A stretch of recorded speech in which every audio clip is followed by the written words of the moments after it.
Halo, Shalom, apa kabar? Saya senang banget ketemu kamu di video ini, di channel saya ini. Saya berdoa, saya berharap kamu sehat dan dalam keadaan yang diberkati Tuhan berlimpah-limpah. Amin. Guys, hari ini saya mau sharing tentang saya kecewa pada Tuhan. Guys, kalau kamu sedang kecewa sama Tuhan, dengarkan firman Tuhan, dan saya percaya ini bisa memberkati kita semua. Amin. Guys, dulu ketika saya masih kuliah S1 ya dan mulai belajar kerja, waktu itu saya tinggal di Kota Malang, Jawa Timur. Saya kuliah sambil merintis usaha pekerjaan. Ya, dulu saya pernah bawa mobil, bawa barang-barang, keliling ke toko-toko, jualan gitu. Tapi karena mungkin banyak menyita waktu, saya akhirnya mengambil keputusan, udah saya mau buka toko aja. Ya, dan waktu itu teman-teman, saya punya uang yang sedikit lah ya, dari orang tua, nggak banyak, pas-pasan untuk membuka usaha. Ya, saya kontrak, ya, dan ketika kontrak, lalu saya isi barang-barang, dagangan gitu ya. Saya buka bengkel, spare part, dan variasi sepeda motor waktu itu. Saya ingat banget di Jalan Gajayana. Nah, waktu itu saya masih belajar pengenalan akan Tuhan. Ya, lalu saya ngomong gini sama Tuhan. Tuhan, saya mau ngalami Engkau. Katanya Engkau tuh Allah yang hebat, Allah yang luar biasa, Allah yang penuh kasih sayang. Saya mau ngalami Tuhan. Dan ketika saya usaha itu, saya benar-benar ingin mengandalkan Tuhan. Ya, karena ada ayatnya kan, diberkatilah orang yang mengandalkan Tuhan. Ya, jadi ketika mau buka toko pertama kali, saya undang pendeta untuk mendoakan toko saya. Diberkati toko ini. Dalam nama Yesus toko ini akan sukses, lancar, diberkati Tuhan luar biasa. Dalam nama Yesus, amin. Wah, saya senang. Lalu setiap hari saya doa sungguh-sungguh, Tuhan berkati toko saya. Saya juga puasa supaya diberkati toko saya. Saya juga kasih perpuluhan, persembahan sulung, semua syarat Alkitab yang terbaik saya lakukan dengan segenap hati. Nggak sampai di situ aja. Ya, setiap hari saya setel lagu rohani di toko saya. Saya undang hadirat Tuhan, saya undang Tuhan sendiri ada di toko saya. Wow, luar biasa. Lalu malahan di nama toko saya itu saya sisipkan namanya Tuhan. Saya berpikir gini, saya mau berperang dengan Tuhan. Dengan Tuhan siapa lawan saya? Ya, saya andalin Tuhan luar biasa. Dan teneng, toko saya buka.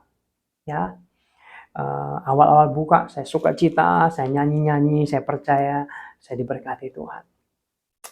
Jalan 1 bulan, toko masih sepi. Ya, lalu saya menguatkan iman seperti Daud menguatkan iman. Sebentar lagi Tuhan pasti berkati Jim. Sebentar lagi berkat Tuhan akan datang. Sabar sebentar.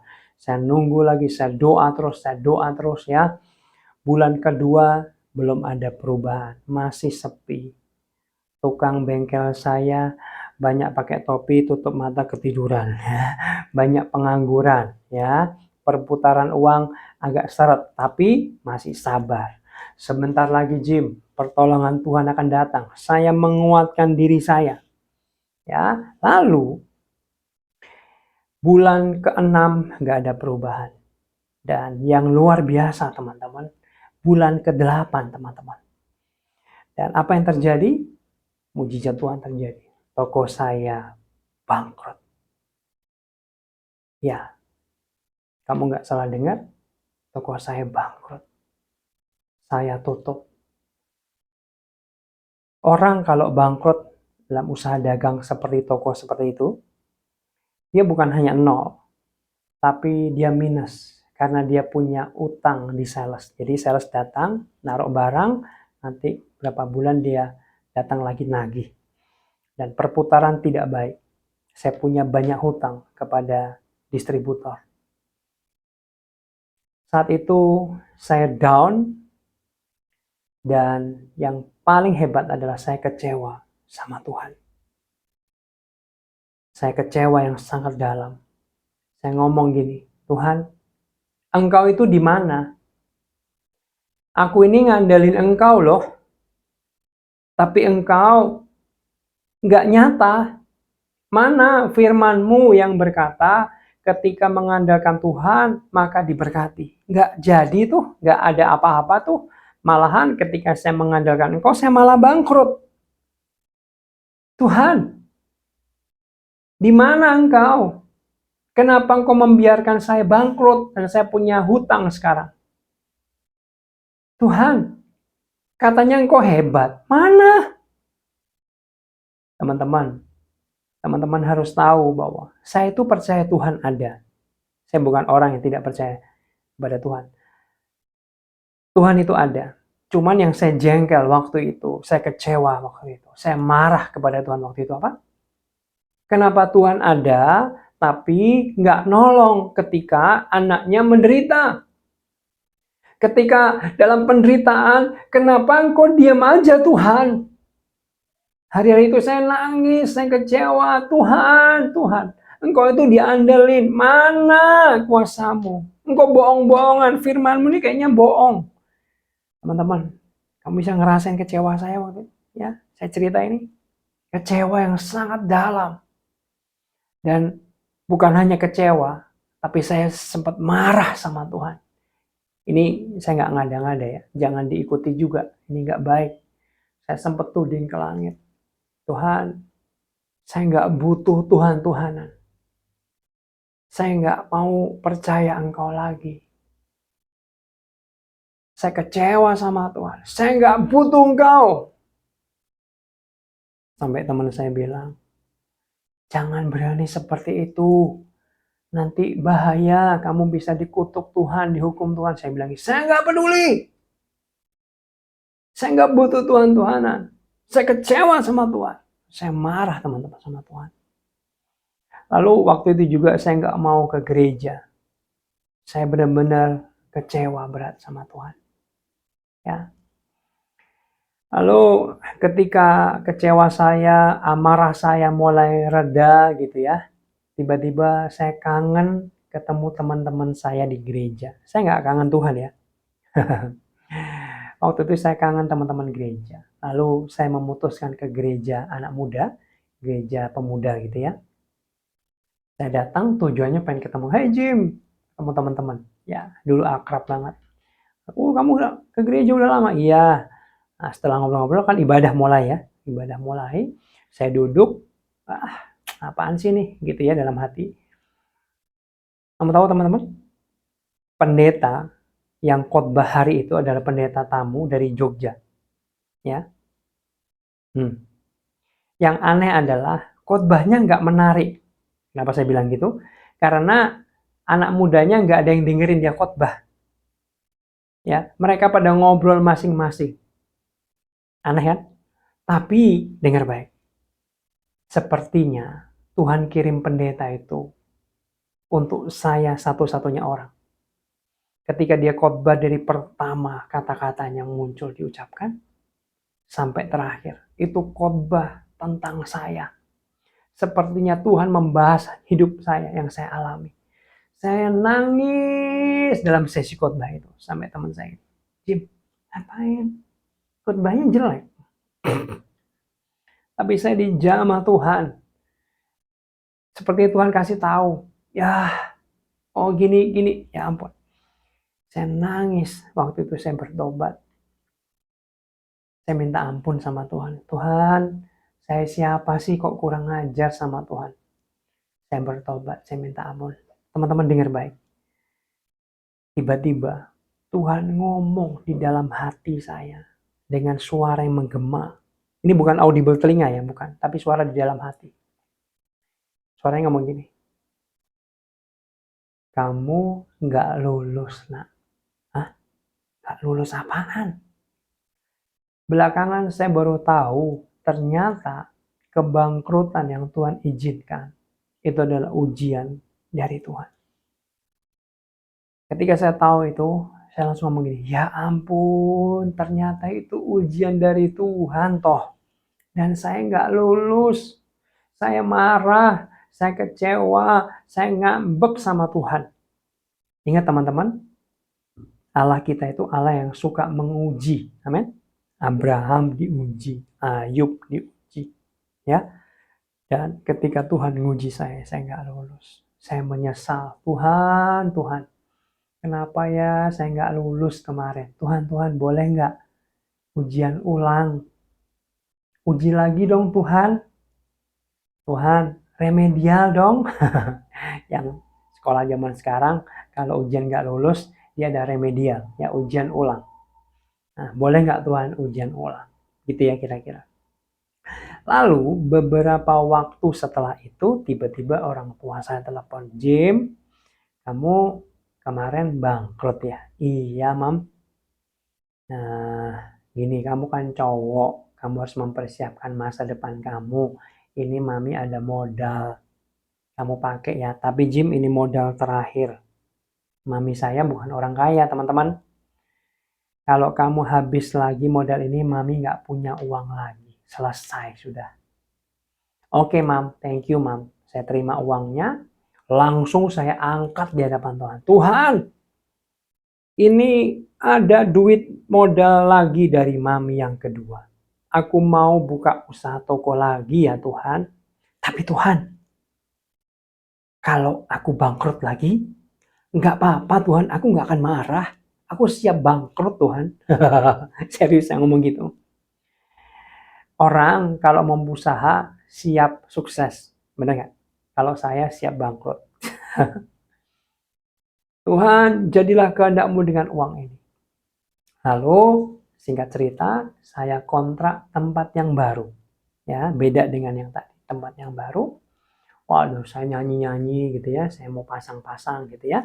Siap-siap mau buka. Tiba-tiba ada satu ibu-ibu dengan bodyguard. Badannya gede. Dia bilang gini, kamu siapa? Saya jawab, saya Jimmy. Lalu dia bilang, kamu tahu ini tempat siapa? Tempat ini namanya. Bukan, ini tempat saya. Dia bilang, Lalu dia bilang gini, kamu harus meninggalkan tempat ini 2 kali 24 jam. Kalau enggak, saya akan laporkan polisi. Waduh, tunggu dulu Ibu. Saya punya ini, surat kontrak nih. Lalu dia keluarkan dokumennya dia, notaris. Ini rumah saya. Mau diadu di pengadilan? Boleh? Dia bilang, waduh, ya ampun ternyata orang kontrak sama dia dan dikontrakin ke saya. Dan aturannya nggak boleh. Saya mau nggak mau harus pergi. Waktu saya mulai ngotot gitu, bodyguard gini, kamu mau ngelawan saya? Body gede. Itu pecatan tentara katanya. Aduh, ampun bos. Lalu akhirnya saya pergi, beres-beres pergi. Tuhan, uang yang dibuat kontrak itu sekitar 40% dari modal. Sekarang tinggal sedikit. Nih Tuhan, habisin sekalian. Saya udah mulai jengkel gitu sebenarnya dalam hati, dalam tanda kutip ya. Ya udah, saya santai aja. Ya, pertama heroik ya. Kalau gagal lagi boleh Tuhan. Ketika kontrak bermasalah, mulai jiper juga nih, takut. Waduh, serem juga ini ya. Jalannya serem. Pertama heroik gitu ya. Lalu ya saya diem aja. Saya nggak melakukan apa-apa. Saya diem aja. Lalu tiba-tiba ada seorang orang gereja, ya jemaat gereja datangin saya. Jim, katanya kamu mau buka usaha ya? Kamu tapi ada masalah ya? Coba saya kenal kok sama orang, saya bantu ya. Saya telepon. Bu, saya kenal Jimmy, anak baik lah. Kamu kasih kesempatan lah. Dia nggak mungkin neko-neko lah. Udah saya yang jamin lah. Pesananya bilang, wah saya nggak peduli ya, saya nggak kenal Jim. Udah ya, matiin. Aduh Jim, nggak bisa Jim, sorry saya nggak bisa bantu. Tapi Jim, saya punya tempat. Kamu pakai aja tempat saya. Kamu lihat dulu deh. Ya Bu, tapi saya nggak punya uang. Kamu punya uang berapa? Nggak punya. Loh, uang berapa? Nggak punya. Nggak punya sama sekali, nggak punya. Uang saya yang buat kontrak udah habis di itu, yang nggak jadi itu loh. Akhirnya, kamu liatin dulu lah tempat saya. Saya datang, wih tempatnya bagus. Lebih strategis dari tempat yang pertama tadi. di perempatan jalan, lebih lebar gitu ya. Lalu apa yang terjadi? Ya saya mau sih, tapi saya nggak punya uang. Kamu gimana ya? Udah gini deh, kamu pakai aja ya. Kamu boleh cicil semampu kamu. Mingguan boleh, bulanan boleh, bahkan harian boleh. Waduh, dalam hati ini Tuhan. Ini Tuhan. Singkat cerita saya pakai tempat itu, saya susun rapi, lalu saya buka. Guys, waktu buka nggak pakai doain pendeta. Ya, waktu buka namanya juga nggak pakai nama Tuhan. Ya, saya nggak puasa juga. Ya, saya nggak minta-minta sama Tuhan. Saya nggak aneh-aneh lah, pokoknya biasa aja. Buka cuma gini, dalam nama Yesus saya buka. Lalu saya dalam hati gini, Tuhan, kalau boleh, ini zaman dulu ya. Omset saya satu hari itu 300.000 aja Tuhan. Itu udah banyak banget.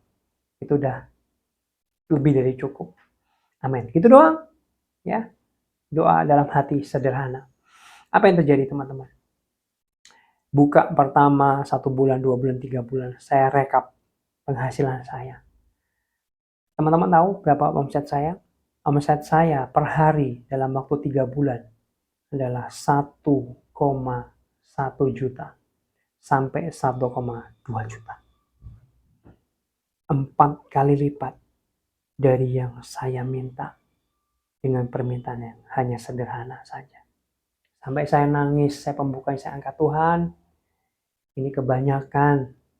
Saya cuma minta seperempatnya. Engkau kasih yang banyak. Tuhan jawab apa? Dan Tuhan menggema lagi suara kedua. Kamu lulus, nak. Wow. Yes. Ketika uang kontrak itu hangus, saya nggak ngomel sama Tuhan. Saya tetap percaya, saya tetap berdoa sama Tuhan, saya nggak marah. Akhirnya Tuhan berkati usaha saya. 5 tahun, Tuhan berkati luar biasa. Ya. Setelah 5 tahun memang Tuhan bilang, selesai nak, kamu kesini. Saya kembali ke kampung halaman dan nanti ada cerita yang lain juga. Teman-teman, saya mau bilang apa? Apapun yang Tuhan izinkan terjadi dalam hidup kamu, ya, itu Tuhan sudah rancangkan. Ketika Tuhan izinkan, Tuhan punya rencana di baliknya. Belajar apa? Belajar bersyukur sama Tuhan apapun yang terjadi. Belajar tetap percaya sama Tuhan. Ya, jangan marah sama Tuhan. Tuhan nggak pernah salah. Jangan kecewa sama Tuhan. Tuhan nggak pernah salah, teman-teman. Yang terjadi sebenarnya apa sih? Sebenarnya gini. Ingat nggak? Ada ayat berkata, pikiranku bukan pikiranmu, kata Tuhan. Ya, rencanaku atau rancanganku bukanlah rancanganmu, sejauh bumi dan langit, kalau nggak salah gitu. Jadi gini, sebenarnya kita hanya tidak bisa menyelami pikiran Tuhan, menyelami rencana Tuhan. Makanya yang dibutuhkan kita hanya percaya, Tuhan, aku bangkrut, tapi aku percaya Engkau baik. Aku bangkrut Tuhan, tapi aku percaya Tuhan Yesus itu masih baik sampai hari ini. Ketika imanmu seperti itu, maka Tuhan akan kagum dengan imanmu. Ini orang mengalami penderitaan, tapi tetap percaya, tetap bersyukur. Dan iman seperti ini juga iman yang menggetarkan kerajaan iblis. Iblis serem, buruh. Ini orang imannya kuat banget ya, serem banget ya. Gue cari yang lain aja lah. Iman yang tidak tergoyahkan oleh apapun. Ya, bersyukur dalam segala hal, kata firman Tuhan. Apapun yang terjadi, tetap bersyukur. Tetap percaya sama Tuhan. Karena Tuhan rancangkan yang terbaik dalam hidup kita. Amin. Teman-teman, bicara tentang kegagalan hidup, kadang Ayub itu merasa gagal, hancur hidupnya. Tapi ternyata Tuhan punya rencana. Kamu tahu nggak endingnya Ayub apa? Ending hidupnya dia diberkati 2 kali lipat. Tapi lebih dari itu, dulu yang dia tidak punya pengenalan pribadi dengan Allah, sejak saat itu, sejak tragedi itu, maka dia punya pengalaman yang erat dengan Tuhan. Jadi kata orang saja aku mengenal engkau, tetapi hari ini mataku sendiri ya yang melihat engkau. ada hubungan pribadi yang dekat, itu melebihi berkat 2 kali lipat. Amin. Jadi, itu aja kesaksian saya, semoga ini bisa menjadi berkat. Saya mau doa bagi kamu yang sedang kecewa sama Tuhan. Bapa, hamba berdoa buat teman-teman, buat anak-anakmu yang sedang kecewa hari ini. Tuhan, Engkau memberikan hikmat dan pengertian. Engkau menguatkan iman mereka. Roh Kudus, Engkau memberikan kekuatan. Engkau memberikan penghiburan. Supaya anak-anakmu kuat. Punya iman yang teguh. Punya iman yang tangguh. Dalam menghadapi tantangan hidup apapun ya Tuhan. Engkau pegang tangan anak-anakmu ini. Jangan sampai mereka terhilang. Jangan sampai mereka goncang ya Tuhan. Kuatkan mereka. Kuatkan mereka. Dalam nama Yesus, turunlah kekuatan daripada Allah buat kamu. Dalam nama Yesus, turunlah kuasa Allah buat kamu. Sehingga kamu mampu melewati setiap tragedi hidup. Setiap bencana hidup yang ada. Setiap masalah-masalah yang ada. Kamu akan tampil sebagai pemenang. Dalam nama Yesus. Amin. Bagikan video ini buat orang-orang yang sedang kecewa sama Tuhan. Tuhan berkati.